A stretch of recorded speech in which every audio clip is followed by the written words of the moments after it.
मालिकेत तुम्ही बघताय की आयुष रणदिवे याने पल्लवीचं रॅगिंग केलेलं आहे. ही केस माझ्यापर्यंत आलेली आहे. मी त्याचा योग्य तो न्याय करण्याचा प्रयत्न केला, पण माझ्या हाती कुठलाच पुरावा नसल्यामुळे मला आयुषला सोडून द्यावं लागलं. याच्यानंतर पल्लवीला जसं फॉलो करताय तिची स्टोरी तुम्ही बघितलं की कर्मधर्म संयोगाने ती आमच्या घरात येते. काकू आणि वहिनी, मेघना वहिनी आणि विभा काकू तिला घेऊन आमच्या घरात येतात. बरं, हे सगळं बघत असताना तुम्ही एक गोष्ट नोटीस करत असाल की ही मुलगी कायम माझ्या डोक्यात जाते.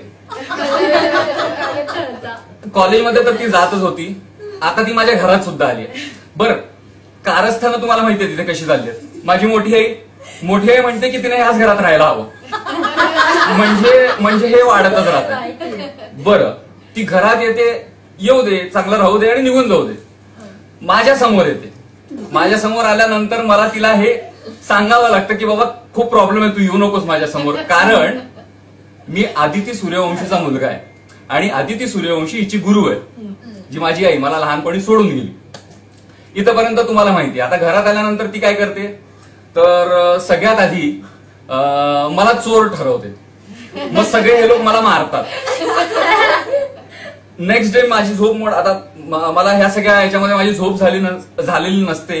मी झोपेत असतो सकाळी, तरी गाणं गाते. त्यामुळे परत डोक्यात जाते, गप्प बसत नाही. त्याच्यानंतर मला ही भाजी करते घरात.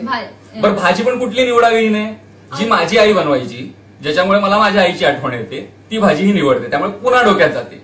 इथे ती थांबत नाही, ती रूम साफ करण्याचा प्रयत्न करते, तिथे मी घसरून पडतो. इथेही ती थांबत नाही. पण माझी बहीण, आता तुम्हाला माहितीये माझा माझ्या बहिणींवरती सध्या राग आहे, कारण ड्रॅगिंग मध्ये ते इन्व्हॉल्ड आहेत आणि ते सूर्यवंशी कॉलेजचे स्टुडंट असून ते असे वागले. त्यामुळे या गोष्टीसाठी मी त्यांच्यावरती नाराज आहे. तर ज्योती काय गप्पा बसणार आहे, तिने केलं कारस्थान. ती म्हणते नेहमीप्रमाणे की पल्लवी जी आहे तिने काहीतरी तिचा नेकलेस चोरलेला आहे. आता मला असं हवंय की ही लवकर माझ्या घरातून निघावी. आणि तुम्ही इथपर्यंत बघितलेलं आहे की ती आता निघते की नाही. शिवाय तुम्ही प्रोमोमध्ये एक सरप्राईज पण बघितलेलं आहे, ओल्ड विलन री एंट्री. ते म्हणजे आमचे मोठे काका, विलन नंबर 2 माझ्या भाषेत. विलन नंबर 2, हा तुमच्या हिशोबाने विलन नंबर 2 आहे तिकडे. तर प्रसाद काका नव्हते आता इतके दिवस, मागच्या लाईव्ह मध्ये ते नव्हते. आता ते पुन्हा आमच्या या सगळ्या टीम मध्ये सामील झालेले आहेत. त्यांचा प्रोमो तुम्ही बघताय. आता प्रश्न हा आहे की पल्लवीला न्याय मिळणार आहे की नाही. रॅगिंगचं काय होणार आहे, त्या आयुषला शिक्षा होणार आहे की नाही, मला माहिती नाही काय होणार आहे. तुम्हाला कळेल या आठवड्यात. याला म्हणजे आता अक्षर म्हणून हा ही स्टोरी सांगतोय, पण शांतनू म्हणून पण अजूनही हे एवढंच मेन्शन करतोय की फक्त रॅगिंग झालं.